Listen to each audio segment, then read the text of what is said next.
கர்த்தருடைய பரிசுத்த நாமத்துக்கு மகிமை உண்டாகட்டும். நம்முடைய இன்றைய வேத பாட கூட்ட தியானத்துக்காக 1 தீமோத்தேயுவின் புஸ்தகம் 4ஆம் அதிகாரம் 8வது வசனத்தை வாசிக்க கேட்போம். 1 தீமோத்தேயு 4ஆம் அதிகாரம் 8வது வசனத்தை வாசி.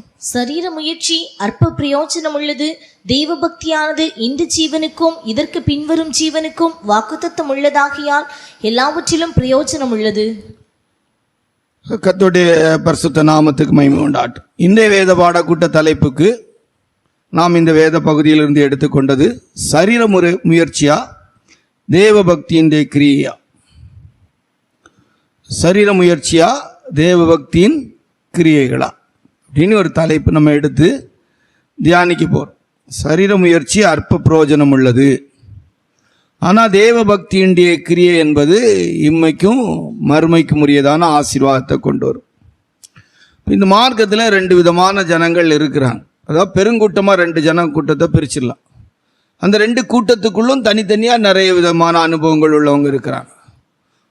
ஆண்டவர் சொல்கிறது போல் என் பிதாவின் வீட்டில் அநேக வாசஸ்தலங்கள் இருக்குது. பரலோகம் அப்படின்னு நம்ம பொதுவாக சொல்கிறோம், அதில் அநேக வாசஸ்தலத்தின் அனுபவம் இருக்குது. நரகம் அப்படின்னு நம்ம பொதுவாக சொல்கிறோம், அதில் நிறைய விதமான வாசஸ்தலங்கள் இருக்குது. ரைட்டா? அதுபோல் இந்த சரீர முயற்சி அப்படின்னா அதில் கொஞ்சம் பார்க்கலாம். என்ன சொல்லலாம், தேவ பக்தியினுடைய கிரியைகள் அதில் கொஞ்சம் பார்க்கப்போம். அப்படி ஒரு 7 காரியத்தை ஒரே இதுக்குள்ள நேர்கோட்டுக்குள்ள சரீர முயற்சியுடைய விசுவாசிகளா அல்லது தேவ பக்தியினுடைய அந்த அனுபவத்துக்குரிய கிரியைகளுடையவளா அப்படின்னு தியானிக்க போகிறோம். 1 கொரிந்தியர் 15ஆம் அதிகாரம் 19வது வசனத்தில் வாசிக்கும் போதும், இம்மைக்காக மாத்திரம் கிறிஸ்துவின் மேல் நம்பிக்கை உள்ளவர்களாக இருக்கிறவர்கள் எல்லா மனுஷர்களை பார்க்கிலும் பரிதவிக்கப்பட்டவர்களாக இருப்பார்கள். வாசிங்க.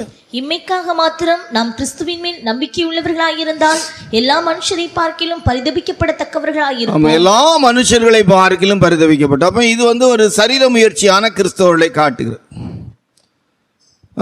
யோவான் சுவிசேஷம் 6ஆம் அதிகாரத்தில் கூட 60வது வசனத்தில் ஆண்டவராய் இயேசுவுடைய உபதேசங்களை கேட்டபோது அநேகர் இடரல் அடைந்து 66ல் அவருடைய சீஷர்கள் அநேகர் போயிட்டாங்க அப்படின்னு சொல்லி வாசிங்க. அவருடைய சீஷரில் அநேகர் இவைகளை கேட்ட பொழுது, இது கடினமான உபதேசம், யார் இதை கேட்பார்கள் என்றார்கள். 66. அது முதல் அவருடைய சீஷரில் அநேகர் அவருடனே கூட நடவாமல் பின்வாங்கி போனார்கள். இது ஒரு சரீர முயற்சியான சீஷர்களாக இருந்திருக்கிறார்கள். உங்களுக்கு புரிய வைப்போம்.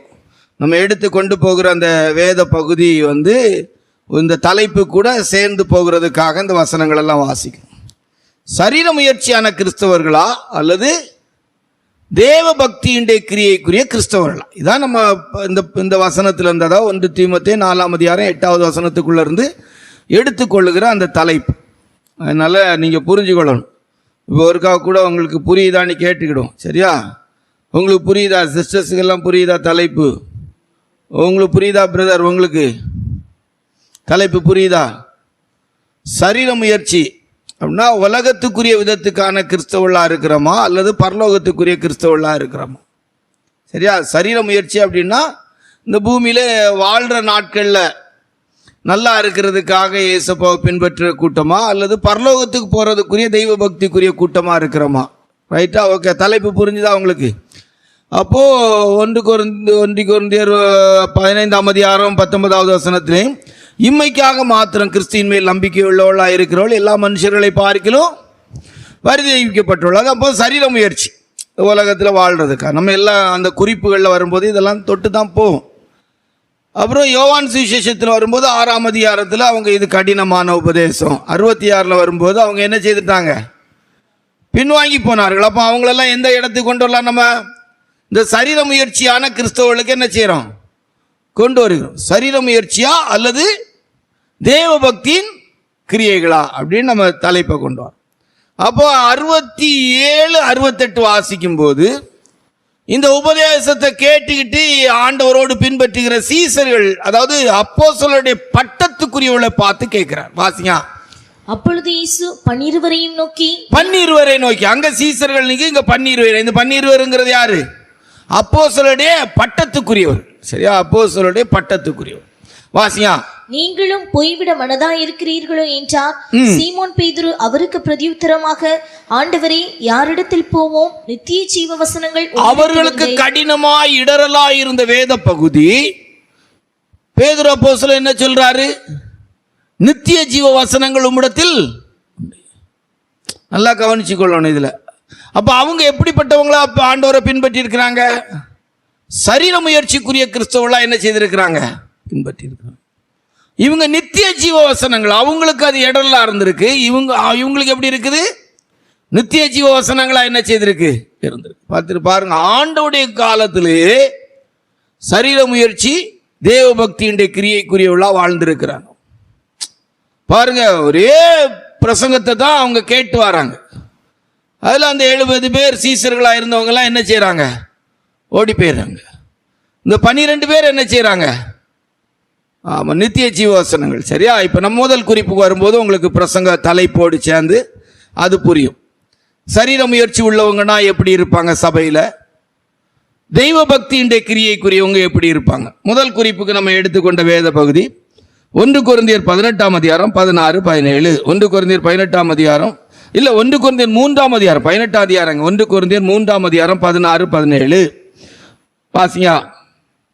நீங்கள் தேவனுடைய ஆலயமாய் இருக்கிறீர்கள் என்றும் தேவனுடைய ஆவி உங்களில் வாசமாயிருக்கிறார் என்றும் அறியாதிருக்கிறீர்களா? ஒருவன் தேவனுடைய ஆலயத்தை கெடுத்தால் அவனை தேவன் கெடுப்பார். தேவனுடைய ஆலயம் பரிசுத்தமாயிருக்கிறது, நீங்களே அந்த ஆலயம். கர்த்தருடைய பரிசுத்த நாமத்துக்கு மகிமை உண்டாகட்டும். இப்போ இங்க நம்ம 2 விஷயத்தை கொண்டு வரோம். சரீர முயற்சியா தேவபக்தியின் கிரியை. இப்போ ஃபர்ஸ்ட் குறிப்பில் எப்படி எடுக்கிறோம்னா, ஒரு மனுஷன் ஆலயத்துக்கு வருவது சரீர முயற்சி. ஒரு மனுஷன் ஆலயத்துக்கு வருவது சரீர முயற்சி. ஒரு மனிதன் தேவனால் பாவங்களற கழுவப்பட்டு ஞானஸ்தான சத்தியத்தை கீழ்ப்படிந்து பரிசுத்தாவியை பெற்று அவன் தேவனுடைய ஆலயமாகவே வாழ்வது தேவ பக்தியின் கிரியை. உங்களுக்கு இப்போ பிரசங்கத்தினுடைய அந்த குறிப்பு புரிஞ்சிருக்கும். ஆலயத்துக்கு வருவது சரீர முயற்சி. ஒரு மனிதன் தேவனாய் வாழ்வது, அதான் தேவனாய் இல்லை, தேவனுடைய ஆலயமாய் வாழ்வது தேவ பக்தியுடைய கிரியை. இப்போ இன்றைக்கு நம்ம ஆராய்ந்து பார்க்கணும். இதை வைத்து தான் இன்றைக்கு பெந்தகோஸ்த ஊழியர்கள் என்ன செய்கிறார்கள்? பாரம்பரியமான பழக்க வழக்க சபைகள் எல்லாம் குற்றப்படுத்து. ஏன்னா அவங்க ஆலயத்துக்கு வருகிற அனுபவம் இருக்கிறது, ஆலயமாய் வாழ்கிற அனுபவம் இல்லை. பரிசுத்தாவியினால் தான் நாம் தேவனுடைய ஆலயமா என்ன செய்யப்படுகிறோம்? கிரயத்துக்கு கொல்லப்பட்டீர்கள். உங்களுக்குள்ளே பரிசுத்தாவியானோர் தங்கி இருக்கிறார். பரிசுத்தாவி வரும்போது நாங்கள் உங்களிடத்தில் வந்து வாசம் பண்ணுவோம். இப்போ நம்முடைய ஜீவியத்தை இன்றைக்கு நம்ம ஆராய்ந்து பார்க்கணும். எப்பொழுதுமே இந்த பகுதியில் இருக்கணும். நாம் ஆலயத்துக்கு வரக்கூடாது என்பதற்கல்ல இந்த வேத பகுதி. நம் ஆலயத்துக்கு வருகிற அனுபவத்தோடு நின்று விட்டோமானால் சரீர முயற்சியினுடைய அனுபவத்தில் இருக்கிறோம். அற்ப பிரயோஜனம் உள்ளது, உண்மைதான். ஆலயத்துக்கு வருவதில் ஒரு பிரயோஜனம் என்ன செய்யுது? இருக்குது. நாம் ஆலயமாய் வாழ்வதுதான் முக்கியம். நம்முடைய ஜீவியம், நம்முடைய ஆவி, ஆத்மா, சரீரம் தேவன் வாழ்கிற ஆலயமாய் மாற்றப்பட்டிருக்க வேண்டும்.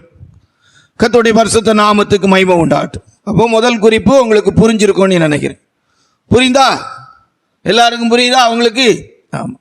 இப்போ நாம் தேவனுடைய ஆலயமா என்ன செய்யணும்? மாறி நாம் தேவனுடைய ஆலயமாகவே வாழ்ந்து கொண்டிருப்பது தேவ பக்தியின் கிரியையாய் நம்ம எடுத்து சொல்றோம். 2 ரோமர் 12ஆம் அதிகாரம் 1வது வசனத்தை வாசிக்கும் போது, ரோமர் 12:1 வாசிக்கும் போது வாசியா. அப்படி இருக்க சகோதரரே, நீங்கள் உங்கள் சரீரங்களை பரிசுத்தமும் தேவனுக்கு பிரியமுமான ஜீவ பலியாக ஒப்புக் கொடுக்க வேண்டும் என்று தேவனுடைய இரக்கங்களை முன்னிட்டு உங்களை வேண்டிக் கொள்கிறேன். இதுவே நீங்கள் செய்யத்தக்க புத்தியுள்ள ஆராதனை. எபேசியர் 5ஆம் அதிகாரம் 2வது வசனம். கிறிஸ்து நமக்காக தம்மை தேவனுக்கு சுகந்த வாசனையான காணிக்கையாகவும் பலியாகவும் ஒப்பு கொடுத்து நம்மில் அன்பு கூர்ந்தது போல நீங்களும் அன்பிலே நடந்து கொள்ளுங்கள். இந்த இடத்துல இருந்து காணிக்கை கொடுப்பதில் சரீர முயற்சி உடையவர்களா அல்லது தேவ பக்தியின் கிரியை உடையவர்களான்னு எடுக்கிறோம். முதல்ல ஆலயத்தின் அனுபவத்தில் இருந்து எடுத்தோம். சரீர முயற்சியா தேவ பக்தியின் கிரியையா? ஆலயத்துக்கு வருவது சரீர முயற்சி, நாம் ஆலயமாய் வாழ்வது தேவனுடைய கிரியை. இப்போ காணிக்கை கொடுக்கிறதுல சரீர முயற்சியில் இருக்கிறோமா அல்லது தேவ பக்தியின் கிரியைக்குரியவளா இருக்கிறோமா அப்படின்னு பார்க்கணும். நல்லா கவனிச்சு. இப்போ காணிக்கை கொடுக்கிறது சரீர முயற்சி, எழுத்தின்படியான காணிக்கை கொடுக்கிறது சரீர முயற்சி அப்படின்னு நம்ம கொடுக்குறாங்க. ஆலயத்துக்குன்னு கொடுக்குறாங்க, ஊழியங்களுக்கு கொடுக்குறாங்க, மிஷினரி ஊழியத்துக்கு கொடுக்குறாங்க, சபை கட்டுறதுக்குன்னு கொடுக்குறாங்க, இப்படி நிறைய விஷயத்துக்கு கொடுக்குறாங்க.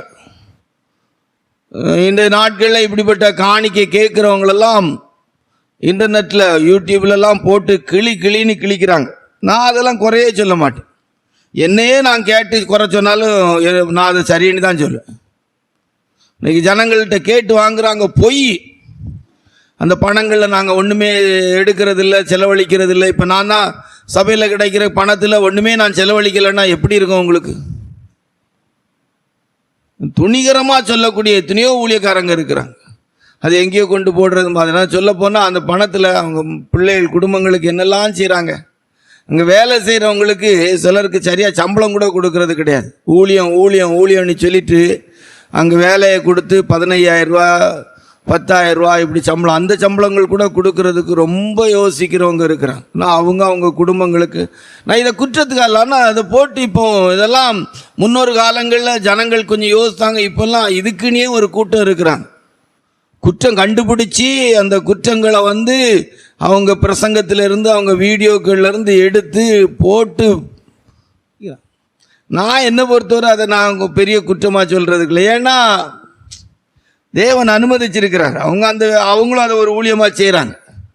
எல்லா ஊழியக்காரங்களும் யாரையா ஒருத்தங்களை சந்தர்ப்ப சூழ்நிலையில் குறை சொல்கிறாங்க. அவங்க அந்த குறைகளை எடுத்து சொல்கிறதே அவங்க ஊழியமாக வைக்கிறாங்க. தப்பு இல்லை. என்னையே சொன்னாலும் நான் ஓகேன்னு தான் எடுத்துக்கொள்வேன். என்ன சரிப்படுத்த வேண்டிய சரிப்படுத்தும். இப்போ என்ன விஷயம்? காணிக்கை கொடுக்கிற ஒரு பகுதி சரீர முயற்சி கொடுத்துருவாங்க. பரிபூர்ணத்திலிருந்து கொடுப்பாங்க, தங்களுக்கு இருக்கிறதுல இருந்து கொடுப்பாங்க. பல விதங்களில் காணிக்கை கொடுக்கிற அனுபவங்கள் இருக்குது. காணிக்கை வேதத்தின்படி இன்றைக்கு ஊழியக்காரங்க அதை ரொம்ப சொல்லுவாங்க. 10ல் 1 கொடுத்துடணும், மனப்பூர்வமான காணிக்கை கொடுத்துடணும், பொருத்தனை காணிக்கை கொடுக்கணும், உற்சாக காணிக்கை கொடுக்கணும் அப்படின்னு சொல்லுவாங்க. ஜனங்கள் இதை கொடுத்துடலாம். இதை கொடுக்குற நிறைய பேர் இருக்கிறாங்க.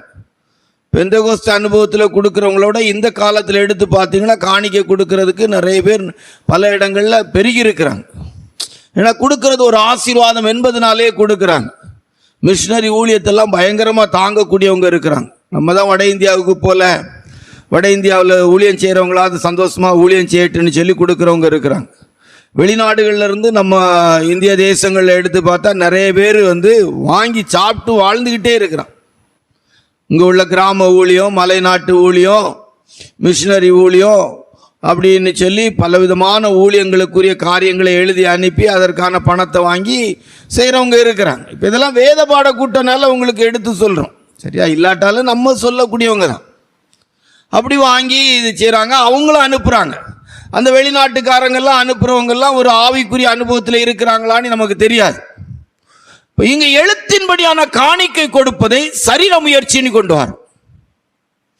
அதே நேரத்தில் நம்ம வாசித்த வேத பகுதியிலிருந்து ரோமர் 12ஆம் அதிகாரம் 1வது வசனத்தையும் எபேசியர் 5:2 வசனத்தின்படியும் நம்முடைய சரீரத்தை ஆண்டவருக்கு ஜீவ பலியாய் ஒப்பு கொடுக்கிறது தேவ பக்தியினுடைய கிரியையாய் நம்ம எடுக்கிறோம்.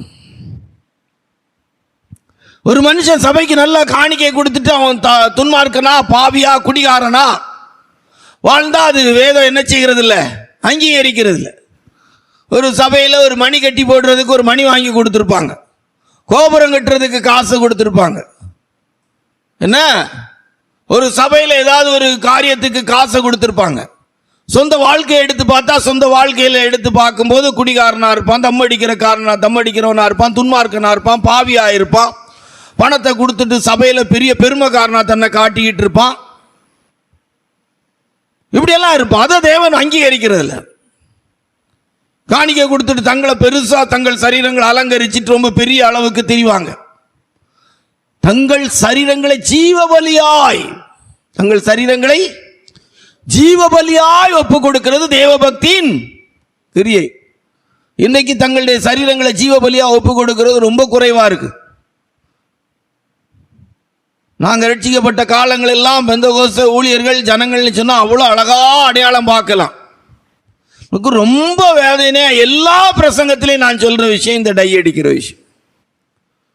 ஒருத்தங்களுக்கு கூட தங்களுக்கு வயசாகி இருக்குன்னு காட்டுறதுக்கு அவங்களுக்கு என்ன இல்லை, எண்ணமே இல்லை. இளமையாவே இருக்கிறதாட்டு காட்டணும்னு நினைக்கிறாங்க. அப்பா, சிலருக்கு தலைமுடிகளை எடுத்து பார்த்தா ஒரு முடி கருத்த வெள்ளை முடி தெரிகிறது இல்லை. நம்ம பிரதரை எடுத்து பாருங்க, வெள்ளையும் கருப்புமா இருக்கு. இன்னைக்கு இருக்கிற ஊழியக்காரர்களெல்லாம் எடுத்து பார்த்தா பார்க்கவே முடிகிறது இல்லை. அதுலேயும் நல்ல வேஷமாலாம் போடுறாங்க. அழகாக அந்த காது பக்கம் கிருதா பக்கம் அழகாக அதை வெள்ளையாக விட்டுட்டு அது ஒரு ஸ்டைலாக அது ஒரு வெள்ளையாக இருக்கும். அது மேலே உள்ளது அப்படி அழகாக ரொம்ப ரொம்ப ரொம்ப டிசைனிங்காக பெயிண்ட் அடிக்கிறாங்க. ஆச்சரியமாக இருக்குது. எனக்கு அதை யோசித்து பார்க்குறேன். ஒரு முடி வெள்ளையா இருக்கிறத ஒரு தேவனுடைய பிள்ளையால ஏற்றுக்கொள்ள முடியலைன்னா அது எனக்கு எப்படின்னே சொல்ல முடியலை. அப்போ எவ்வளவுக்கு வயசானா கூட தன்னுடைய சரீரத்தையும் தன்னுடைய முக சாயலையும் இளமையாய் காட்ட வேண்டும் என்று விரும்புகிறார்கள். என்ன எவ்வளோ ஒரு பெரிய இது! தங்கள் சரீரங்களை ஜீவபலியாய், எபேசியர் 5:2 வாசிக்கும் போது நம்முடைய ஏசப்பா தன்னை சுகந்த வாசனையான காணிக்கையா ஒப்பு கொடுத்தது போல, வாசிங்க அந்த 5:2, கிறிஸ்து நமக்காக தம்மை தேவனுக்கு சுகந்த வாசனையான காணிக்கையாகவும் பலியாகவும் ஒப்பு கொடுத்து நம்மில் அன்பு கூர்ந்தது போல. ஒரு முடிய பலியா ஒப்பு கொடுக்க முடியலையே, அப்படிதானே? இப்போ பலிபீடத்தில் வைக்கப்படுகிற பலி பொருள் அக்னினால என்ன செய்தோம்? சாம்பல் ஆக்கப்படும். இன்றைக்கு ஒரு முடிய ஒப்பு கொடுக்க முடியலையே, அப்படிதானா? நகையை கலத்திருக்காங்க, வெள்ளை துணியை கட்டிடுறாங்க, பாஸ்டர்ஸ் மாறினா வெள்ளை ஜிப்பாலாம் போட்டுறாங்க. ஆனால் என்ன ஸ்டைலு, என்னப்பா ஆச்சரியமாக இருக்குது. அப்போ சரீர முயற்சியா தேவ பக்தியின் கிரியான்னு சொல்கிற ரெண்டாவது விஷயத்தில் எழுத்தின்படி கொடுக்கிற காணிக்கையின் அனுபவம் அல்ல, அது சரீர முயற்சி. தேவ பக்தியின் கிரியைன்னு சொல்லும்போது தலைமுடி முதற்கொண்டு பாதம் வரைக்கும் எழுத்தின்படியாகவே நம்முடைய சரீரத்தை தேவனுக்கு ஜீவபலியாய் ஒப்பு கொடுக்கிறது. உள்ளான மனுஷனை ஒப்பு கொடுக்கிறது. உள்ளான மனுஷனை ஒப்பு கொடுக்கிற புறம்பான மனுஷன் உள்ளான மனுஷன் என்ன செய்திருக்கு சொல்லியிருக்கு. அதில் எழுத்தின்படி பார்த்தா நம்முடைய எழுத்தின்படியான சரீரத்தையே கர்த்தருக்கு ஜீவபலியாய் ஒப்பு கொடுக்கிறது தேவ பக்தியின் கிரியை. அதனால்தான் நம்ம இந்த நாட்களில் சொல்றோம் தேவ பக்தியின் கிரியை. இன்னைக்கு பாருங்க, உலக பிராரமான விதத்தில் பெந்தகோஸ்தே அனுபவங்கள், அந்த பாட்டு டான்ஸு என்ன, சிலர்லாம் அது ரொம்ப மோசமாக வர்ணித்து வீடியோ போடுறாங்க. அதனால தான் இந்த வாரங்களில் நம்ம ஜனங்களுக்கு, நம்ம பிள்ளைகளுக்கு சொல்லிட்டேன், இனி நம்ம பிள்ளைகளுக்கு இந்த ஆட்டு டான்ஸ் என்ன செய்யாண்டாம், வேண்டாம், ஆட்டமும் வேண்டாம், இதுவும் வேண்டாம். இந்த வார ஞாயிற்றுக்கிழமையெல்லாம் சொல்லி பிள்ளைகளுக்கு நல்ல பாட்டு, அழகான ஒரு ஆராதனைக்குரிய ஒரு பாட்டை பாடி சண்டே ஸ்கூல் போதும். எதுக்கு நம்ம பிள்ளைகளை போட்டு டான்ஸ் ஆட வைக்கணும்? நம்ம டான்ஸ் ஆட வச்சுட்டு நாளைக்கு டான்ஸ் ஆடுறவங்க கூட்டத்துக்கு போனால் நம்ம என்ன செய்வோம்? வருத்தப்படுறோம். டான்ஸ் ஆட கூட்டத்துக்கு போயிருக்கிறீங்க, அவன் உங்களை டான்ஸ் ஆட வைக்க, நம்மளே அதை தானே கற்றுக் கொடுக்குறோம். என்ன, நம்ம ஆட்கள் எல்லாம் எங்கெங்கேயோ போய் டான்ஸை கற்றுக்கிட்டு வர்றாங்க, எங்கெங்கேயோ போய் டான்ஸ் ஆடிட்டு திரியிறாங்க. டான்ஸ் ஆடாமல் நின்றுவாங்களா? நிற்க முடியுமா? முடியாது. என்ன சந்தோஷமா ஆடுறாங்க, என்ன சந்தோஷமா பிள்ளைகளுக்கு கற்றுக் கொடுக்குறாங்க. அதுக்குன்னே அதாவது நல்லா கொஞ்சம் கொளுத்த உடம்பு உள்ளவங்கெல்லாம் குனிஞ்சு எடுத்து ஆடுறதுக்குன்னே டான்ஸை பழகி கொண்டு வரோம். அதுக்குன்னே ஆட வச்சு பார்த்து சந்தோஷப்படுறான். எனக்கு தெரிஞ்சு ஒருமாய்ப்பட்டவங்க ஆட விட ரொம்ப மோசம். ஏன்னா பிள்ளைகளுக்குன்னு சொல்லி டீச்சர்ஸும் கிடந்து ஆடுறாங்க. டீச்சர்ஸும் சந்தோஷமா ஆடுது, நான் சந்தோஷமா ஆடுது. தங்களுடைய சரீரங்களை ஜீவ பலியாய் ஒப்பு கொடுத்து ஆராதிக்கிறது. என்ன ஆட்டம் ஆடுது! அப்போ எவ்வளோ சந்தோஷம்! முகத்தை பார்த்தீங்கன்னா டான்ஸ் ஆடும்போது அவ்வளோ சந்தோஷமா ஆடு. பிள்ளைகளை விட ஆசிரியருக்கு அவ்வளோ சந்தோஷம். அவ்வளோ சந்தோஷம். இல்லையே இது சரியில்லையே, இது தப்பாச்சே, இது எந்த விதத்தில் நியாயம், இப்படியெல்லாம் ஆடலாமா, இப்படியெல்லாம் ஆடுறதுக்கு எங்கே இருக்குது அப்படின்னு எல்லாம் யோசிக்கலை. ஆடலாம், இந்த தப்பு. அப்போ எல்லாருமே சரி தப்புன்னு சொல்ல முடியாது. இந்த நாட்டில் அதனால தான் எடுத்தோம். எனி சபையில் வேண்டாம், ஒரு நாள் இந்த குத்தாட்டம் வேண்டாம். ஆண்டவருக்குன்னு அமைதியாக நம்ம போக்கில் கொடுக்கப்பட்ட கிருபையில் அபிஷேகத்தில் இருந்து கர்த்தரை ஆராதிப்போம். நம்முடைய சரீரங்களை சும்மா டான்ஸுமாக ஒப்பு கொடுத்து ஆராதிக்கிறதெல்லாம் இல்லை, ஜீவ பலியாக ஒப்பு கொடுத்து ஆராதிக்கணும். ஜீவ பலியாக ஒப்பு கொடுத்து ஆராதிக்கணும். உட்காந்து யோசிச்சு பார்க்க, முன்னொரு காலங்களில் சும்மா சண்டே ஸ்கூல் எடுத்தாங்க, பிள்ளைகளுக்குள்ள ஒரு வளர்ச்சி இருந்துச்சு, வசனம் பிள்ளைகளை மாற்றி அமைச்சுது. இந்த குத்தாட்டமும் கிடையாது, இந்த பாட்டும் கிடையாது, கிங்கினி மணி பாட்டும் கிடையாது. இப்போ இருக்கிற ஒரு பாட்டு வரைக்கும் ஒரு ஜீவனும் கிடையாது. என்ன ஜீவன் இருக்குது? பண்டைய காலத்தில் 10 நாள் விபிஎஸ் நடத்துவாங்க. அந்த 10 நாள் விபிஎஸ்ல பிள்ளைகள் படிக்கிற பாட்டில் இருந்து பிள்ளைகள் கற்றுக் கொடுக்குறவங்க அவ்வளோ தெய்வ பக்திக்கு எதுவாக இருந்துச்சு. இப்போ கிங்கினி மணி டிங்கினி மணி சங்கடி இதை பார்க்க வேற ஒரு கூட்டம் போகுது. போய் உட்காந்து என்ன அப்படியே ஆகி போச்சு. நம்ம இனி ஒரு வருஷம் இதே தான், ஒரு வருஷம் அடுத்த விபிஎஸ் வரைக்கும் நம்ம பிரசங்கங்கள் அதிகமாக வரக்கூடிய ஒரு கருத்து இது. கிங்கினி மணி பாட்டும் சங்கு ஆட்டமும் தான் நமக்கு ஒரு வருஷ காலம். நம்ம சபையில் ஒரு கூட்டம் ஜனம் அப்படி கிளியர் ஆகும் வரைக்கும், அதாவது வெளுத்து அந்த துணி வெள்ளாயில் வச்சு ஜீவ பலியாக ஒப்பு கொடுக்கணும். காலத்தில் அந்த விபிஎஸ் படிச்சுட்டு வந்த அந்த பிள்ளைகளுக்குள்ள வீடுகளில் வரும்போது மாற்றம் இருந்துச்சு, அந்த நடைமுறை இருந்துச்சு, அந்த வசனம் இருந்துச்சு. இப்போ போகும்போதே கிங்கினி தான் போகுது, வரும்போதும் கிங்கினி தான் வருது. எந்த விதமான மாற்றத்தையும் பிள்ளைகளுக்குள்ள பார்க்க முடியல, ஒரு மாற்றத்தை பார்க்கல. அந்த காலத்தில் 10 நாள் விபிஎஸ்க்கு போனாங்கன்னா அந்த பிள்ளைகளுடைய வாழ்க்கைக்குள்ள ஒரு மாற்றம் இருந்துச்சு. ஏன்னா அந்த விபிஎஸ் நடத்தினவங்க அப்படி நடத்தினாங்க, அவ்வளோ அழகா பிள்ளைகளை கற்றுக் கொடுத்தாங்க. இப்போ பிள்ளைகளுக்குள்ள தங்கண்ணா அண்ணா தன்னா நானிதான் இதா இருக்கு.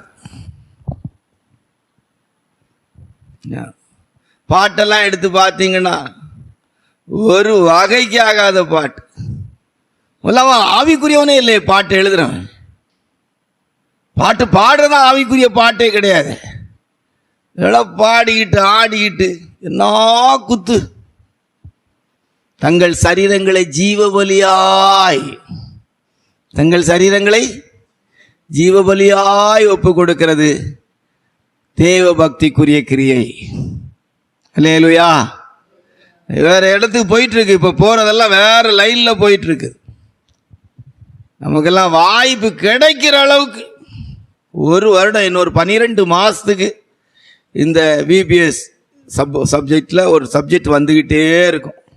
தேவைப்படும் போதெல்லாம் வந்துக்கிட்டு இருக்கும். கவனமாக இருக்கணும். பிள்ளைகளை இனியெல்லாம் நினச்சிருக்கிறேன். நம்ம பிள்ளைகள்லாம் ரொம்ப பெரிய விபிஎஸ்ஸுக்கெல்லாம் விடுற போகிறதே இல்லை.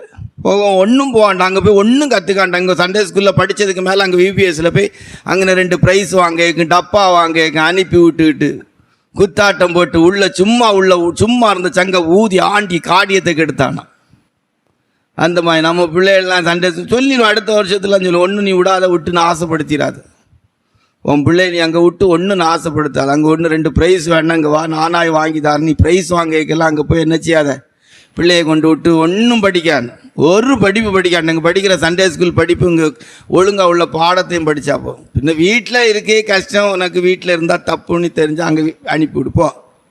அங்கே போய் கழுதை கூட மேய்ஞ்சிட்டு வரட்டும், கழுதையை பண்ணி கூட மேய்ஞ்சிட்டு வரட்டும், விடவே கூடாது. நான் நினச்சாச்சு எங்கேயும் விபிஎஸ் அது இது முதல்ல ஒழுக்கமாக கிரமமாக இருக்கிற சண்டே ஸ்கூலில் படித்து இருக்கிற விதத்தில் இருந்து ஒன்றுக்குமே ட்ரெஸ்ஸில் இருந்து ஒன்றுமே இல்லாமல் நின்றுக்கிட்டு இந்த விபிஎஸ் எடுக்கிறவங்கள்ட்ட அங்கே போய் நின்றுக்கிட்டு விபிஎஸ் ஒரு ஸ்பிரிச்சுவல் ஸ்டாண்டர்டு கிடையாது, ஒரு ஸ்பிரிச்சுவல் ஸ்டாண்டர்டு கிடையாது.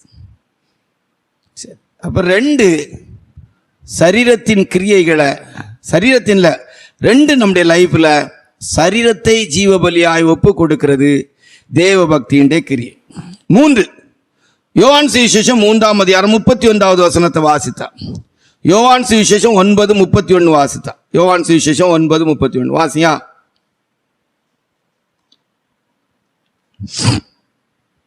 பாவிகளுக்கு தேவன் செவி கொடுக்கிறதில்லை என்று அறிந்திருக்கிறோம். ஒருவன் தெய்வபக்தி உள்ளவனாயிருந்து அவருக்கு சித்தமானதை செய்தால் அவனுக்கு செவி கொடுப்பார். ஆமா, இங்க ஆண்டவருக்காக செயல்படுகிற ஒரு காரியத்தை கொண்டு வர. சரியா? இப்போ உதாரணமா என்ன சொல்லலாம்? இங்க தெய்வ சித்தம் செய்வது, தேவ பக்தியா இருந்து தெய்வ சித்தம் செய்வது அப்படின்னு சொல்லியிருக்கு. மறுபடியும் அந்த வசனத்தை வாசிக்கும் போது ஒரு காரியத்தை நம்ம அறிந்து கொள்ளும். வாசியா. பாவிகளுக்கு தேவன் செவி கொடுக்கிறதில்லை என்று அறிந்திருக்கிறோம். ஒருவன் தெய்வ பக்தி உள்ளவனாயிருந்து அவருக்கு சித்தமானதை செய்தால் அவனுக்கு செவி கொடுப்பார். அப்போ சரீர முயற்சியா தேவ பக்தியின் கிரியை. இந்த இடத்துல வரும்போது இஷ்டத்துக்கு ஊழியம் செய்கிறது சரீர முயற்சி. நான் உங்களை ஒரு காலும் அறியேன். இஷ்டத்துக்கு ஊழியம் செய்கிறது என்ன? நான் பியாய் விரட்டுறது, எடுக்கிறது ஒண்ணுமே ஏற்கனவே உள்ள 2வது குறிப்போடு சேர்ந்து போறது போல இருக்கும். ஆனாலும் உங்களுக்கு சொல்றேன், பிசாசுகளை துரத்தினோம் அல்லவா, அற்புதங்களை செய்தோம் அல்லவா, அநேக சபைகளை கட்டினோம் அல்லவா, இப்படியெல்லாம் சொல்லுவாங்க. தெய்வ சுத்தம் செய்கிறது தான் தேவ பக்தியின் கிரியை. நம்ம அடிக்கடி இவங்களுக்கு ஒரு வார்த்தையை கர்த்தருடைய கிருபையினால மனத்தாழ்மையா சொல்லும்படி கர்த்தர் வைப்பாங்க. பரலோகத்துக்கு போகும்போது கர்த்தருடைய ஊழியர்கள் எல்லாம் பார்த்து நீ என்ன செய்தானியெல்லாம் ஆண்டவர் என்ன செய்ய மாட்டாங்க, கேட்க மாட்டான். யார் சித்தம் செய்தாய் அப்படின்னு தான் கேட்பார். இந்த தெய்வ சித்தம் செய்கிறத கற்பாறையின் மேல் கட்டின வீட்டுக்கு என்ன செய்றாரு? ஒப்பிட்டு ஆண்டவர் சொல்லார், அந்த பாறையின் மேல கட்டுறது ஒண்ணு கடினம், 2 கற்பாறையின் மேல் கட்டுறது என்பது கிறிஸ்துவில் கட்டப்படுகிற ஒரு அனுபவம். புஸ்தக சுருள்ல சொல்லப்பட்டது போல ஏசப்பா தேவனுடைய சித்தத்தை செய்து முடிச்சாங்க.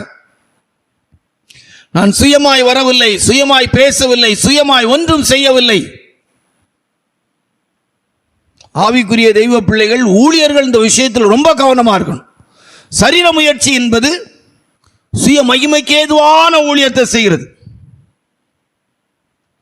யோவான் சுவிசேஷத்தில் ஒரு நல்ல வசனம் உண்டு, சுயமாய் பேசுகிறோன் சுய மகிமைக்கு ஏதுவாக பேசுகிறான் அப்படின்னு சொல்லி ஒரு நல்ல வார்த்தை உண்டு. அப்போ தேவனுடைய பிள்ளைகளுடைய லைஃப்ல நம்ம இந்த நாட்கள் அப்படிப்பட்ட விதத்தில் இருக்கக்கூடாது. வாஸ்து பார்த்தீங்கன்னா தெரியும், 7ஆம் அதிகாரம் 18வது வசனத்தை வாசிங்க. சுயமாய் பேசுகிறவன் தன் சுய மகிமையை தேடுகிறான். சுயமாய் பேசுகிறவன் தன் சுய மகிமையை தேடுகிறான். சுய மகிமைக்காக, பிரஸ்தாபத்துக்காக சரீர முயற்சி. ஐயா போகிற இடத்திலே, பாஸ்டர் போகிற இடத்திலே, சகோதரர் போகிற இடத்திலே நடக்கிற அற்புத அடையாளங்கள், தீர்க்க தரிசனங்கள், ஊழியங்கள், தெய்வ சித்தம், தேவ பக்திக்குரிய தெய்வ சுத்தம் செய்கிறது தான் நம்முடைய லைஃப்ல தேவ பக்தியின் கிரியைகள் வரும். சரீர முயற்சியா தேவ பக்தியின் கிரியா அப்படின்னா, சரீர முயற்சின்னு வரும்போது ஊழியத்தில் எடுத்து பார்த்தா பிரேயர் பிரஸ்தாபத்துக்கு ஏதுவாக, பூமியில தங்களை பிரஸ்தாபப்படுத்திக் கொள்வதற்கு ஏதுவாக, தங்களுக்கு மகிமையை தேடிக் கொள்வதற்காக, தாங்கள் பெரிய ஊழியத்தை செய்தேன் என்பதாய் சொல்வதற்கேற்ற விதத்தில் செயல்படுவது சரீர முயற்சி. பிதாவுடைய சித்தம் சின்ன பெரிய எல்லா விஷயத்திலும் நல்ல ஆவியானவர் என்னை செவ்வையான பாதையில் நடத்துவாராக. நீ இளைஞனாயிருந்த போது நீயே உன் அறையை கட்டினாய், உனக்கு பிரியமான இடத்துக்கு நீ போனாய். நீ முதிர் வயது உள்ளவனாகும் போது உன் அறையை வேறொருவர் கட்டுவார், உனக்கு பிரியமில்லாத இடத்துக்கு கொண்டு போவார். இன்னைக்கு கேட்கிற பெந்தகோஸ்த பிரசங்கங்கள்ல 190% மேல உள்ளது நம்ம விருப்பத்துக்கு ஏற்றபடி தேவன் நம்மை ஆசீர்வதிக்க போகிறார், நாம் தேவனுடைய சித்தம் செய்ய வேண்டும் என்கிற பிரசங்க வார்த்தைகள் மிக குறைவாய் கேட்கக்கூடிய இடத்துல வந்துட்டு. நாங்கள் ரட்சிக்கப்பட்ட ஆரம்ப காலங்களில், அதாவது ஏறக்குறைய 38 வருடங்களுக்கு முன்பாக எடுத்து பார்த்தா, 38 39 வருடங்களுக்கு முன்பாக எடுத்து பார்த்தா தேவனுடைய சித்தம் செய்ய வேண்டும். சின்ன பெரிய விஷயத்துல தேவனுடைய சித்தம் செய்யணும். ஒரு சம்பந்தம் வந்துச்சுன்னா ஒரு பிள்ளைக்கு ஒரு அலைன்ஸ் வந்துச்சுன்னா ஒரு 2-3 நாள் உபவாசம் எடுத்து நீ ஜெபம் பண்ணு, குடும்பத்தில் ஜெபம் பண்ணுங்க, ஊழியக்காரங்க ஜெபம் பண்ணி சொல்லட்டு அப்படின்னு சொல்லக்கூடிய இடம் இருந்துச்சு. அப்படிதான் அன்றைக்கு அதை அறிந்து செயல்பட்டாங்க. அப்படி ஒரு தெய்வ சித்தத்தை அறிகிற அனுபவங்கள் இருந்துச்சு. இப்ப ஏதேதோ தொல்லையின் திரட்சியினால் உண்டாகிற சொப்பனம் போல உண்டாகக்கூடிய அளவுக்கு ஆயிற்று. ரோஜாப்பூ கொண்டு வந்தான், மாலை கொண்டு வந்தான், செருப்போடி வந்தார், அவள் கண்ணாடியோடு வந்தாள், இப்படின்னு எதையோ பார்த்துக்கிட்டு ரைட் ஓகேன்னு சொல்லி முடிஞ்சு போச்சு.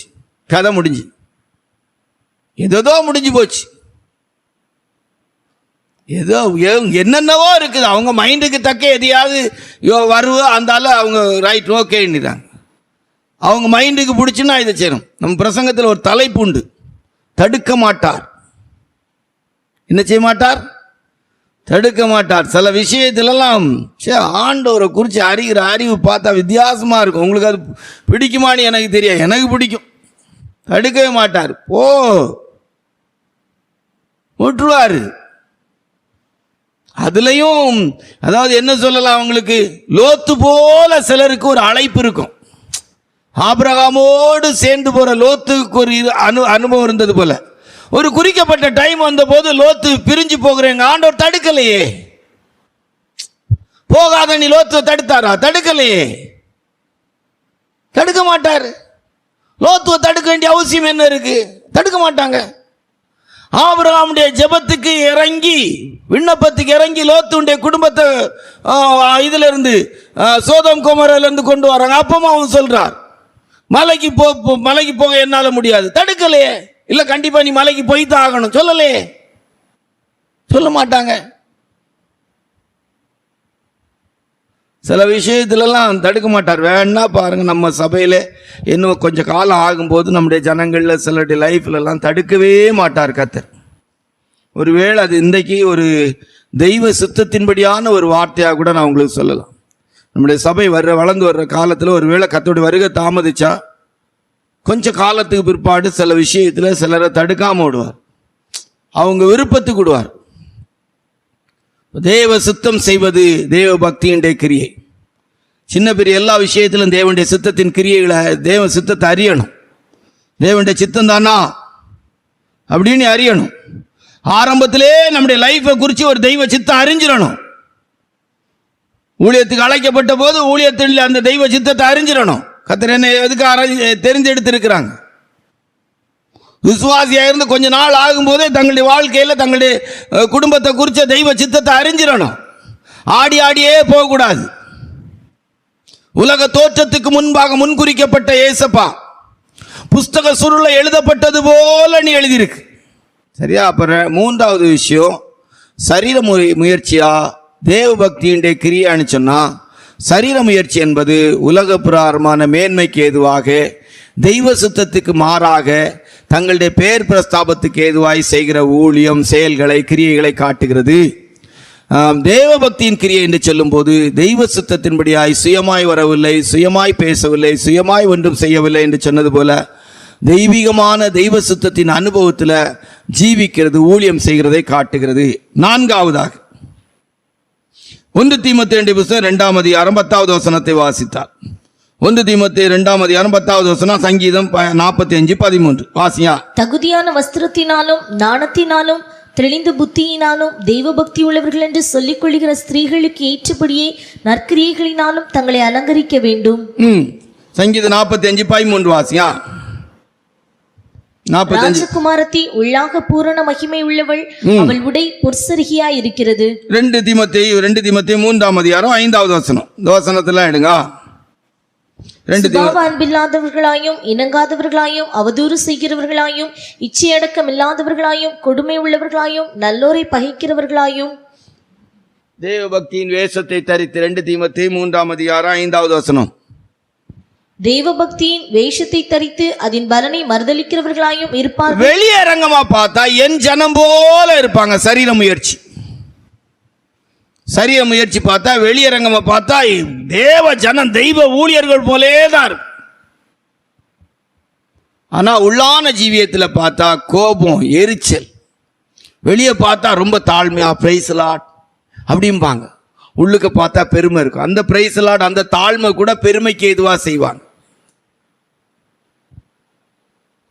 வெளியரங்கமா பார்த்தா praise lord brother, praise lord sister, நல்லா இருக்கிறீங்களா, அன்பா இருக்கு, என்ன எப்படி இருக்கிறீங்க அப்படிம்பாங்க. ஆனா உள்ளுக பார்த்தீங்கன்னா பயங்கர, அவங்கள நோண்டி பார்த்தா தான் தெரியும். சிலர் அப்படி லேசா சுண்டி லேசா இழுத்து விட்டு பார்த்தா தெரியும், அப்படி சீட்டுன்னு வரும். புத்துக்குள்ள இருக்கிற இது மாதிரி சுருன்னு வரும். அப்ப அது சரீர முயற்சி. வெளியரங்கமான விதத்தில் தங்களை நடித்து காட்டுவது, நல்லவர்களாய் தங்களை நடித்து காட்டுகிற அந்த வெளியரங்கமான செயல்கள். வெளியரங்கமான செயல் பார்த்தா நல்லா வெளியே தமிழ்ல சொல்லுவாங்க, வெளியே பார்த்தா வெள்ளை, உள்ள பார்த்தா கொள்ளை. நிறைய இது இருக்குது. இப்போ பெந்தகோஸ்தே ஜனங்களை பொறுத்தவரை பழகிட்டாங்க. அது நம்ம தப்பாக சொல்லணும் இல்லை, ஒரு ஸ்தாபனத்தில் உள்ளவங்கெல்லாம் ஏறக்குறைய அப்படி தான் இருக்கு. பார்த்தா அப்படி எப்படி இருக்கும் அவங்களுக்கெல்லாம். சிலரை பார்த்தாலே விசுவாசிகளாகவோ ஊழியக்காரங்களாகவே தெரிகிறது இல்லை. அப்படி வெளியே அப்படி பார்த்தா அப்படி ரொம்ப, நானே இருக்கிறேன் வெளியே பார்த்தா ஒரு பெரிய பாஸ்டர் மாதிரி, அப்படி பையெல்லாம் போட்டுட்டு அப்படி பேக்கெல்லாம் எடுத்துட்டு அப்படி பிரைஸ் லார்ட் பெரிய பாஸ்டர் அப்படிம்பா மாதிரி அவர் எவ்வளோ இது அப்படிம்பாங்க. உள்ளான ஜீவியத்தில் பார்த்தா பெருமை ஏறி கிடக்கும். நம்ம அடிக்கடி அதுக்கு தான் சொல்லலாம், சிலருடைய வாழ்க்கையெல்லாம் படிப்பு இருக்காது, அழகு இருக்காது, அந்தஸ்து இருக்காது, கொஞ்சம் போல பணம் இருந்துட்டுனா போதும், அதில் இருக்கும் பாருங்க. நோ பெருமை உள்ளுக்கு ஏறி கிடக்கும் தெரியுமா, என்ன ஆணவம் உள்ள ஏறி கிடக்கும் தெரியுமா. சிலருக்கெல்லாம் அவங்களுடைய மனசுக்கு தங்களை பார்க்கறதுக்கு மற்றவங்களுக்கு அழகா இல்லைனாலும் அவங்க மைண்டுக்குள்ள அவங்க பெரிய அழகுள்ளவங்களை போல தான் சிந்திச்சு வச்சிருப்பாங்க. ஏன் அழகுக்கு என்ன குறைவு, அவங்க மைண்டில் அப்படி தான் யோசித்து வச்சுருப்பாங்க. சிலருக்கெல்லாம் சிலர் ஒரு வார்த்தை சொல்லிட்டா போதும், நீங்கள் இப்படி இருக்கிறீங்க, உங்களுக்கு வயசே தெரியலை தெரியுமா, வயசே காட்டலைன்னா போதும், அவ்வளோதான். அதில் அவங்க உடுத்திருக்க ட்ரெஸ்ஸுகளை வச்சு ஏதாவது ஒரு வர்ணனை பண்ணிட்டாங்கன்னீங்களா, ஐயோ அதுவும் ஆண்கள் பெண்களை சொல்லிட்டாங்கன்னீங்களா, ஐயோ சிறகடிச்சு பறக்கிறது போல் அவங்களுக்குள்ள உடனே உள்ளுக்க ஜக ஜக ஜக ஜகேனி வந்துடும். பாட்டிமாருக்கு கூட உடனே ஒரு அந்த 25-30 வயசுண்டி அந்த இளமையுண்டிய ஒரு குலுக்கம் சப்புனி ஏறிடும். நீங்கள் அண்ணா டெஸ்ட் பண்ணி பாருங்கள் பிரதர்ஸ், போய் ஏதாவது இந்த பாட்டிமாரை பார்த்து நீங்கள் டையடி கேட்டாலும் உங்கள் முகத்தை பார்த்தா 40 வயசு தான் இருக்கும் நீ நான் நினச்சேன்னு சொல்லி பாருங்க, உடனே உங்களுக்கு அப்படி நீங்கள் எப்படி பிரதர் அப்படி சொல்கிறீங்க, ஒரு மாதிரி. கர்த்தருடைய பரிசுத்த நாமத்துக்கு மகிமை உண்டாகட்டும். அப்போ உள்ளான பூரண மகிமை உள்ளவா, உள்ளான ராஜகுமாரத்தி, உள்ளான பூரண அழகுள்ளவள், தேவ பக்தியின் கிரியை என்று சொல்லும்போது உள்ளான ஜீவியத்தில் நம்முடைய ஆத்மாவில் அந்த தெய்வீக சுபாவங்கள், மனத்தாழ்மையாயிருங்கள்னு சொல்லியிருக்கு. கர்த்தர் நம்மிடத்தில் என்ன எதிர்பார்க்கிறார், உன் தேவனாகிய கர்த்தருக்கு முன்பாக நீ மனத்தாழ்மையாய் நடப்பதை அல்லாமல் வேறு என்னத்தை, இரக்கத்தை சிநேகித்து நியாயத்தை நீதியை செய்து தேவனுக்கு முன்பாக மனத்தாழ்மையாய் நடப்பதை அல்லாமல் வேறு என்னத்தை. உள்ளான ஜீவியத்தில் ஒரு மனத்தாழ்மை, இந்த தாழ்மை உள்ளவங்களெல்லாம் உண்மையாகவே நீங்கள் எப்படி இது செய்தாலும் அவங்களுக்கு ரொம்ப நல்ல உணர்த்தப்படுகிற அனுபவம் இருக்கும். நீதிமொழிகளை இந்த தடவை இப்போ வாசிக்கும் போது பயங்கரமான ஒரு வேத அறிவை கற்றுத்தர்றே போல இருக்கு. ஞானம் புத்தி அறிவு இருக்கிறவங்க எல்லாம் கண்டிக்கப்படும் போது, உணர்த்தப்படும் போது அதை அப்படியே ஏற்றுக்கொள்வாங்க, அறிவில் தேர்வாங்க, ஞானத்தில் வளர்ச்சி அடைவாங்க. ஏன்னா அவங்க உள்ளான பூரண மகிமைக்கு எதுவான ஒரு அலங்காரம் உள்ளவங்க. வெளியரங்கமான விதத்தில் பெந்தகோஸ்துக்காரங்களா பெந்தகோஸ்து ஊழியக்காரங்களா தங்களை காட்டிக்கொள்ளுகிறதல்ல, உள்ளான ஜீவியத்தில் அந்த மகிமை. சங்கீதம் 45:13 ஒருக்கா கூட வாசிங்க, சீக்கிரம் வாசிங்க. ராஜகுமாரத்தி உள்ளாக பூரண மகிமை உள்ளவள், அவள் உடை பொற்சரிகையாய் இருக்கிறது. பொற்சரிகையாய் இருக்கிறது. உள்ளான ஜீவியத்தில் நல்ல சுபாவம், தாங்கக்கூடிய, சகிக்கக்கூடிய, எந்த இடத்துலையும் பொறுமையாக போகக்கூடிய, மன்னிக்கக்கூடிய, இரக்கமுள்ள, மனதுருக்கமுள்ள, இப்படிப்பட்ட நல்ல கேரக்டர் உள்ளான ஜீவியத்தில் எந்த சூழ்நிலையிலும் கோபப்படாமல் இருக்கக்கூடிய அமைதியான அனுபவம், சகித்து கொள்ளக்கூடிய தன்மைகள், நீடிய பொறுமை, இதெல்லாம் உள்ளான ஜீவியத்தில் இருக்கிறது. கோபத்தை அடக்கிட்டு வெளியே காட்ட முடியாம அப்படியே ஒரு தாழ்மை உள்ள ஒரு சகோதரியா சகோதரனா தங்களை காட்டிட்டு போவாங்க. ஆனால் உள்ளான ஜீவியத்தில் பார்த்தா ஊழியக்காரங்க மேலே இல்லை மற்றவங்க மேலே ஒரு பெரிய கோபம், எரிச்சல் இதெல்லாம் இருக்கும். அது சரீர முயற்சி. தேவபக்தியின் கிரியை என்பது உள்ளான ஜீவியத்திலே மாற்றமடைந்திருக்கிறது. உள்ளான ஜீவியத்தில் இருக்கிற தெய்வீக சுபாவத்தின் அனுபவத்தை காட்டு. 2 தீமோத்தேயு 3:12 வசனத்தை வாசித்தால், 2 தீமோத்தேயு 3:12 வாசிய. அன்றியும் கிறிஸ்து இயேசுவுக்குள் தெய்வபக்தியாய் நடக்க மனதாயிருக்கிற யாவரும் துன்பப்படுவார்கள். எபிரேயர் 11:38 வசனம் வாசியா. எபிரேயர் 11:38 வாசியா. உலகம் அவர்களுக்கு பாத்திரமாய் இருக்கவில்லை. அவர்கள் வனாந்தரங்களிலேயும் மலைகளிலேயும் குகைகளிலேயும் பூமியின் வெடிப்புகளிலேயும் சிதறுண்டு அலைந்தார்கள். இந்த பாடுபடுதலை பற்றி பிரசங்கம் பண்றதுக்கு ஆளே கிடையாது. அப்படிலாம் ஒன்றும் கிடையாது. எல்லாம் அவங்களுக்கு எல்லாம் அது கிடைக்கும், இது கிடைக்கும், அப்படி கிடைக்கும், இப்படி கிடைக்கும். சரீர முயற்சி அப்படின்னா உலக பிரகாரமான நன்மைக்காக அப்படிங்கிறது. அதான் அழகா சொல்லியிருக்கு. அவரோடு கூட பாடுபட்டோமானால் அவரோடு கூட ஆளுகை. தெய்வ பக்தியின் கிரியை என்று சொல்லும்போது கர்த்தருக்காக பாடுபடுகிறது. ஆவி ஆத்மா சரீரத்தில் பாடுபடக்கூடிய அனுபவங்களை காட்டுகிறது. கர்த்தருக்காக பிரயாசப்படுகிற அனுபவத்தை காட்டுது. அது சரி வெளுத்து முடி மட்டும் இல்லை, ஆவியிலும் ஆத்மாவிலும் கூட பாடுபடுகிறது தேவனுடைய நாமத்து நிமித்தமாக. சரீர முயற்சி அப்படின்னா ஏதோ நன்மைக்காக மாத்திரம் இயேசுவை பின்பற்றுகிறது. கஷ்டம் வந்துச்சுன்னா ஓடிடுவாங்க, வேதனை வந்துச்சுன்னா ஓடிடுவாங்க, பாடுகள் வந்தால் ஓடிடுவாங்க, நிந்தைகள் வந்தால் ஓடிடுவாங்க, அவமானங்கள் வந்தால் ஓடிடுவாங்க, கண்ணீரின் பாதைகள் வந்தால் ஓடிடுவாங்க, சோதனை வந்தால் ஓடிடுவாங்க, போராட்டம் வந்தால் ஓடிடுவாங்க. என்ன வந்தாலும் நம்ம அடிக்கடி சொல்கிற வார்த்தை, நெருப்பில் முளைச்சது வெயிலுக்கு காயாய், சத்தியத்தின் வெளிச்சத்தில் ரட்சிக்கப்பட்ட தெய்வ ஜனங்கள் ஒரு நாளும் சத்தியத்தை விட்டு விலக மாட்டாங்க. என்னை போன்றவன் ஓடி போவானோ, என்னை போன்றவன் ஓடி போவானோ, சரீரங்களை பாடுபட ஒப்பு கொடுப்பார். எபிரேயர் 11:35 வசனத்தில் வாசிக்கும் போது மேன்மையான உயிர்த்தெழுதலை அடையும்படிக்கு தங்கள் சரீரங்களை வாதிக்கப்பட ஒப்பு கொடுத்தார்கள். வாசித்து பாருங்க. ஸ்திரீகள் சாக கொடுத்த தங்களுடையவர்களை உயிரோடு எழுந்திருக்க பெற்றார்கள்.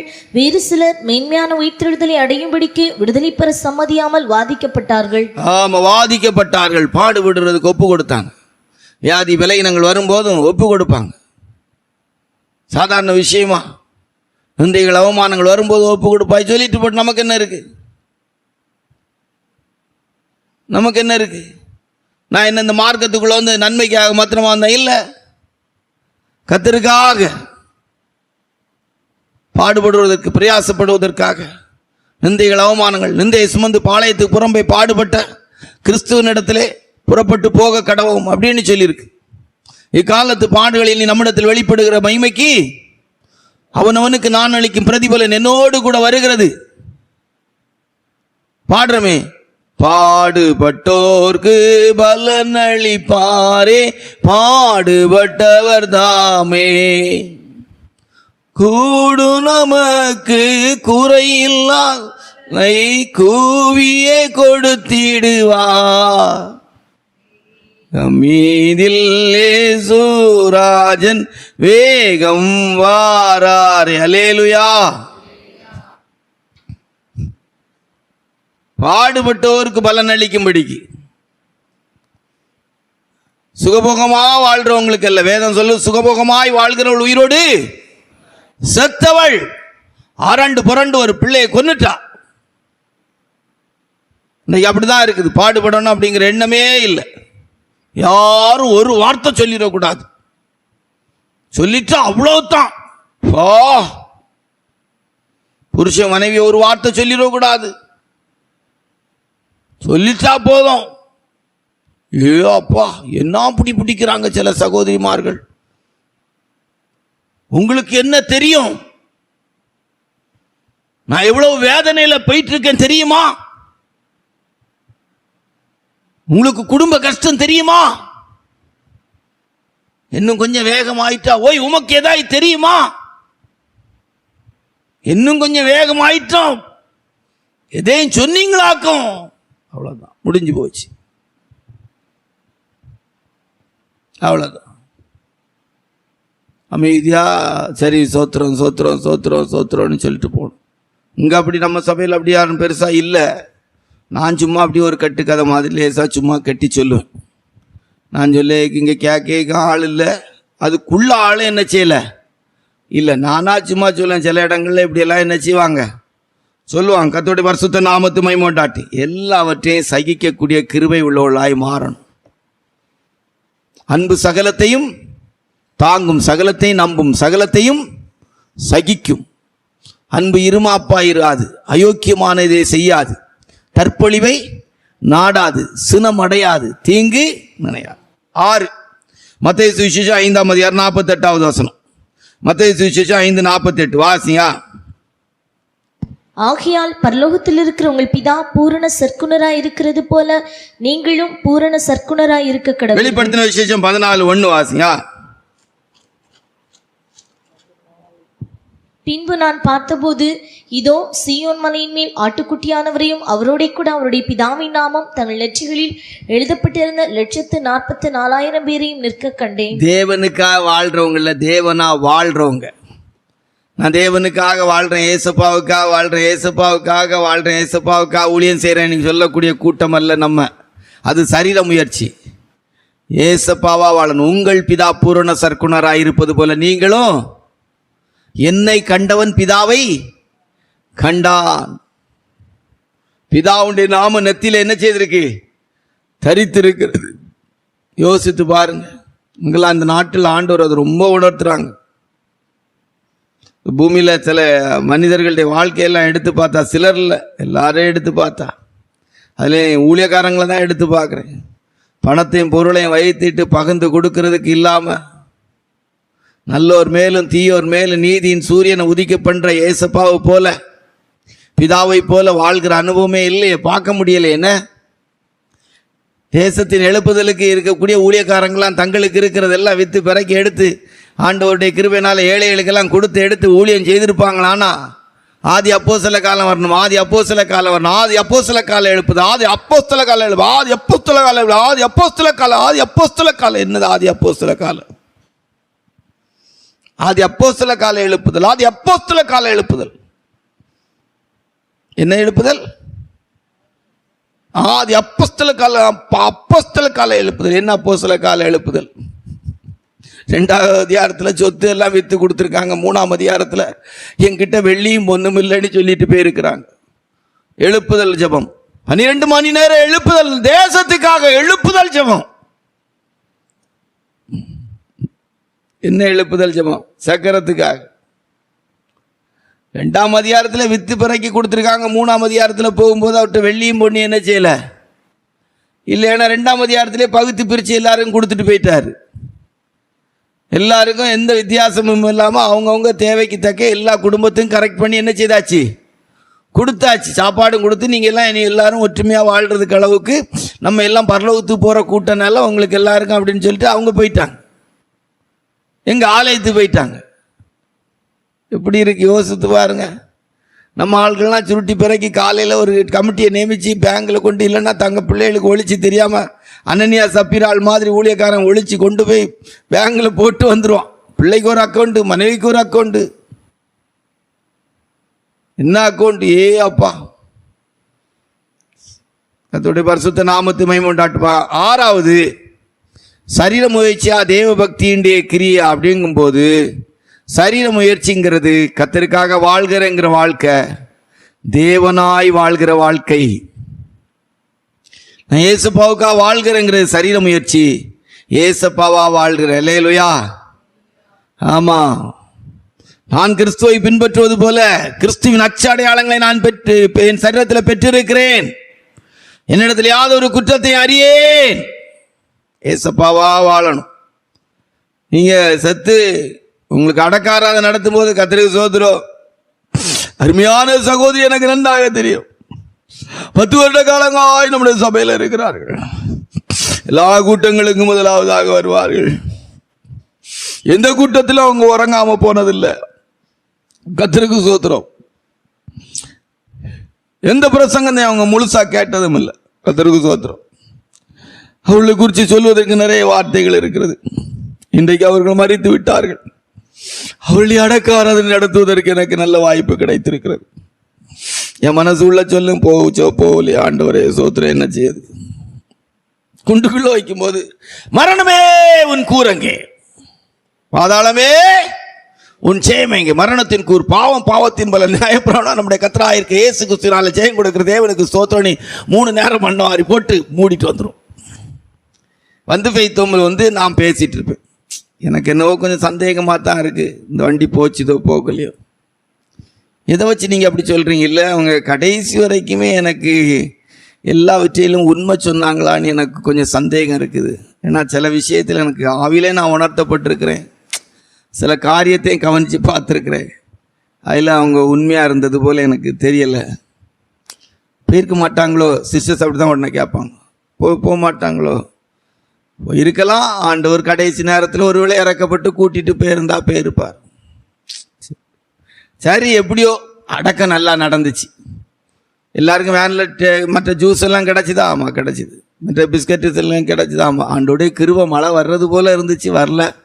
நல்ல முறையில் குண்டை நல்ல முறையில் அடைச்சி போட்டோம். பரவாயில்ல, பெரிய விஷயம். கர்த்தருக்கு ஸ்தோத்திரம்.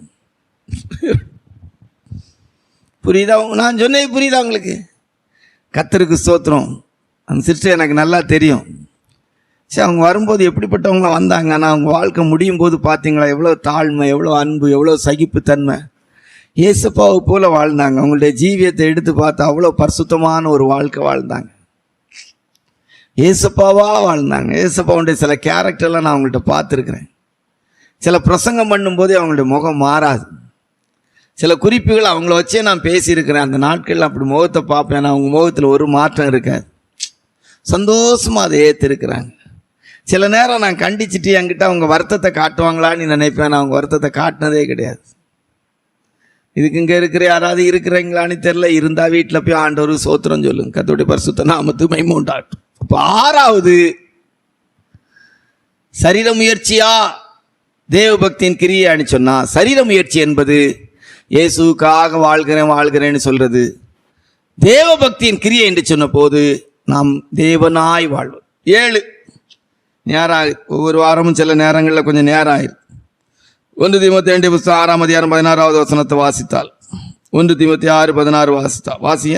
ஒருவராய் சாவாமை உள்ளவரும் சேரக்கூடாத ஒளியில் வாசம் பண்ணுகிறவரும் மனுஷரில் ஒருவரும் கண்டிராதவரும் காணக்கூடாதவருமாய் இருக்கிறவர், அவருக்கே கனமும் நித்திய வல்லமையும் உண்டாயிருப்பதாக. ஆமேன். 1 தீமோத்தேயு 3ஆம் அதிகாரம் 16வது வசனம். 1 தீமோத்தேயு 3:16. எங்கேயோ ஒரு இடத்துல சில நேரம் வசனங்களை சொல்லும் போது, அன்றியும் தெய்வபக்திக்குரிய ரகசியமானது யாவரும் ஒப்புக்கொள்கிறபடியே மகா மேன்மை உள்ளது. தேவன் மாம்சத்திலே வெளிப்பட்டார், ஆவியிலே நீதி உள்ளவர் என்று விளங்கப்பட்டார், தெய்வதூதர்களால் காணப்பட்டார், புறஜாதிகளிடத்தில் பிரசங்கிக்கப்பட்டார், உலகத்திலே விசுவாசிக்கப்பட்டார், மகிமையிலே ஏறெடுத்து கொள்ளப்பட்டார். கர்த்தருடைய பரிசுத்த நாமத்துக்கு மகிமை. 2 வாரமா வசனம் வாசிக்கும் போது அந்த நல்ல ஒரு இது இல்லாதே போல இருக்கு. அப்படிதானே? கொஞ்சம் திக்கி வாசித்தே மாதிரி, அதான் நின்று கஷ்டப்பட்டு வாசித்தே போல இருக்கு. கர்த்தருடைய பரிசுத்த நாமத்துக்கு மகிமை உண்டாகட்டும். அப்போ இந்த இடத்துல எடுத்துக்கொள்ளப்பட்டார். அப்போ மகிமையிலே எடுத்துக்கொள்ளப்பட்டார். அப்போ சரீர முயற்சியா தேவ பக்தியின் கிரியா அப்படின்னு சொன்னா, சரீர முயற்சி என்பது மறிக்கு வரைக்கும் ஏசப்பாவால் அது கிடச்சி இது கிடச்சி அப்படி கிடச்சி இப்படி கிடச்சி ஏசப்பாவால் தான் நான் வாழ்கிறேன் எடுக்கிறேன் அப்படின்னு சொல்லிக்கிட்டே சாகுறது. மருந்து எடுத்தாலும் சரி எடுக்காட்டாலும் சரி. ஆனால் அதாவது தேவபக்தியின் கிரியை என்று சொல்வது மகிமையில் எடுத்துக்கொள்ளப்படுகிற ஒரு அனுபவம். சரீர முயற்சி என்று சொல்லும்போது இந்த பூமியில் சாகும் வரைக்கும் கூட ஏசப்பா தான், ஆண்டோடைய கிருபை தான், கர்த்தரால தான் நான் வாழ்கிறேன், கர்த்தர் தான் எனக்கு இதை தந்தார் அதை தந்தார் அப்படி தந்தார்னு சொல்லி ஆண்டவரை பற்றி சொல்லிக்கிட்டே இருக்கிறது. ஆனால் தேவ பக்தியின் கிரியை என்று சொல்லும்போது அழகா சொல்லியிருக்கு, மகிமையிலே எடுத்துக்கொள்ளப்பட்டார். ஏனோக்கு கர்த்தர் எடுத்துக்கொண்டார். எலியா பரலோகத்துக்கு ஏறி போனார். இப்போ தேவ பக்தியினுடைய கிரியை என்பது எடுத்துக்கொள்ளப்படுகிற ஒரு ஜீவியத்தை காட்டுகிறது. சரீர முயற்சி என்று சொல்லும்போது சாகும் வரைக்கும் அதை மறுபடியும் நினைச்சு கொள்ளுங்க. சாகு வரைக்கும் ஏசப்பா தான் ஏசப்பா தான் ஏசப்பா தான் ஏசப்பா தான் அப்படின்னு சொல்லிக்கிட்டே கூட இருக்கலாம். சொல்லிக்கிட்டே இருப்பாங்க எந்த விஷயத்தை எடுத்தாலும் சரி. இப்போ அப்படித்தானே மாறி இருக்குது. என்ன மருந்து எடுத்து சுகமானேன்னு யாராவது பெந்தகோஸ்து பாஸ்டர் அது விசுவாசியாய் சொல்லுவாங்களா? நான் மருந்து எடுத்ததுனால எனக்கு சுகமாச்சுன்னு சொல்லுவாங்களா? சொல்ல மாட்டாங்க. அது கெட்ட வார்த்தை மாதிரி தோணும். அப்போ எப்படி சொல்லுவாங்க? ஏசப்பாவுடைய கிருபை, மருந்து எடுத்தேன் நல்லா சுகமாயிட்டு. பார்த்தீங்களா, கொண்டு வந்துட்டான். எப்படி கொண்டு ஏன் மருந்து எடுத்தேன் சுகமாச்சுன்னு சொன்னால் தப்பா? அதான் ஒரிஜினல் வேர்டு. கர்த்தருடைய கிருபை, நல்ல ஆஸ்பத்திரி போனேன், நல்ல மருந்து தந்தாங்க, இப்போ பரவாயில்ல, நல்ல சுகமாயிட்டு. சில தெய்வ பிள்ளைகள் அழகாக சொல்லுவாங்க, ஆஸ்பத்திரி போனேன், டாக்டர் பார்த்தார், நல்ல ட்ரீட்மெண்ட்டு, நல்ல சுகமாயிட்டு அப்படின்னு சொல்லுவாங்க. எடுத்துக்கொள்ளப்படுகிற விதத்தில் ஜீவிப்பது தெய்வ பக்தியின் கிரியை. அதனால்தான் ஆங்கிலத்தில் நம்ம அடிக்கடி இப்போ சொல்லிட்டு இருப்போம், are you accepted are you rejected. கர்த்தருக்குள் மரித்து எடுத்துக்கொள்ளப்படுகிறது, அல்லது கர்த்தருடைய வருகை வரும்போது எடுத்துக்கொள்ளப்படுகிறது தெய்வ பக்தியின் கிரியை. கடைசி வரைக்கும் ஆண்டவரால் தான். எப்படி தெய்வ பக்தியின் கிரியை நமக்குள்ள உண்டாகும்? ஒரே ஒரு வார்த்தை மட்டும் வசனத்தை வாசித்து முடிச்சிடும். 2 பேதுரு புத்தகம் 1ஆம் அதிகாரம் 3வது வசனம். 2 பேதுரு 1:3. மகிமையினாலும் காருண்யத்தினாலும் நம்மை அழைத்தவரை அறிகிற அறிவினாலே ஜீவனுக்கும் தெய்வ பக்திக்கும் வேண்டிய யாவற்றையும் அவருடைய திவ்ய வல்லமையானது நமக்கு தந்தருளினதும் அன்றி. போதும். அப்ப என்ன நமக்கு இந்த தெய்வ பக்தியின் கிரியை நமக்குள்ள நடப்பிக்கும்? தேவனுடைய பரிசுத்த ஆவியானவர் திவ்ய வல்லமையானது நமக்கு தந்தருளி, தம்முடைய மகிமையினாலும் காருண்யத்தினாலும் நம்மை அழைத்தவரை அறிகிற அறிவினாலே ஜீவனுக்கும் தேவ பக்திக்கும் வேண்டிய யாவற்றையும் அவருடைய திவ்ய வல்லமையானது, பரிசுத்த ஆவியானுடைய வல்லமையானது ஜீவனுக்கும் தேவ பக்திக்குரிய எல்லாவற்றையும் நமக்குள்ள என்ன செய்யுது? நடக்குது. அப்போ பரிசுத்த ஆவியானுடைய ஒரிஜினல் அந்த வல்லமை நமக்குள்ள வாசம் பண்ணி செயல்படுமானால் தேவ பக்தியினுடைய கிரியைக்குரியவளாய் மாற்றப்படுவோம். அதனால்தான் பரிசுத்த ஆவியினால் பலமாய் ரூபிக்கப்பட்டவர். எபேசியர் 1ஆம் அதிகாரம் 10வது வசனத்தின்படி கிறிஸ்துவை மரித்தோரில் இருந்து எழுப்பி அவரிடத்தில் நடப்பித்த பலத்த சத்துவத்தின் வல்லமை. சரியா? அப்போ நம்முடைய லைஃப்பில் தேவ பக்தியின் கிரியைக்கு நாம் என்ன செய்யணும்னு சொன்னால், தினமும் ஒவ்வொரு நாளும் ஒவ்வொரு நிமிஷமும் பரிசுத்த ஆவியுடைய வல்லமையின் கிரியை நமக்குள்ள ஆவி ஆத்மா சரீரத்தில் நடக்க ஒப்பு கொடுக்கணும். கர்த்தர் நம்மை ஆசீர்வதிப்பாராக. ஆமென்.